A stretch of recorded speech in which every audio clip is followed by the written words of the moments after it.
কী ভেবেছো? আমরা মাছ মাংস খাই না বলে কি শুধু ঘাস পাতায় খাই?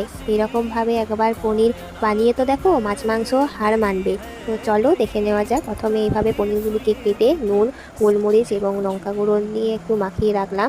তারপরে গরম তেলে ভালোভাবে ফ্রাই করে নিতে হবে, লাল লাল করে। তো ফ্রাই হয়ে যাওয়ার পর নুন জলে ডুবিয়ে রাখবো, এতে পনির নরম থাকবে। তারপরে ঘি এবং সাদা তেল দিয়ে দিতে হবে রোস্ট করে রাখা গরম মশলা।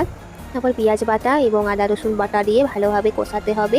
এই রান্নাতে তুমি যত মশলা ভালোভাবে টাইম নিয়ে কষাবে, ততই টেস্ট দ্বিগুণ হতে যাবে। তো তারপরে দিয়ে দিয়েছিলাম কাজু এবং চারমগজ বাটা। তারপর আমি কিচেন কিং মশলা দিয়েছিলাম। তারপর দিয়েছিলাম ধনে গুঁড়ো এবং লঙ্কা গুঁড়ো। তো কিচেন কিং মশলাটা অপশনাল, তোমরা দিতেও পারো না দিতেও পারো। তারপর ভালোভাবে কষিয়ে নিয়ে দিয়েছিলাম ফেটানো টক দই। তো টক দই দেওয়ার সময় অবশ্যই গ্যাসের ফ্লেম লো করে রাখবে। তারপর ভালোভাবে কষানোর পর যখন দেখবে এরকমভাবে তেল ছেড়ে দিয়েছে, তখন ভিজিয়ে রাখা পনির দিয়ে দেবে। তারপর দিয়ে দেবে দুধ। তারপর ঢাকা দিয়ে কিছুক্ষণ ফুটতে দেবে।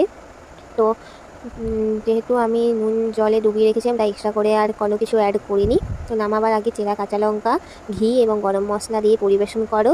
খেতে খুবই সুন্দর লাগে। আমার কথা মতো একবার বানিয়ে দেখো, মাছ মাংস সব কিছুকে হার মানাতে পারবে এই একটা রান্নায়।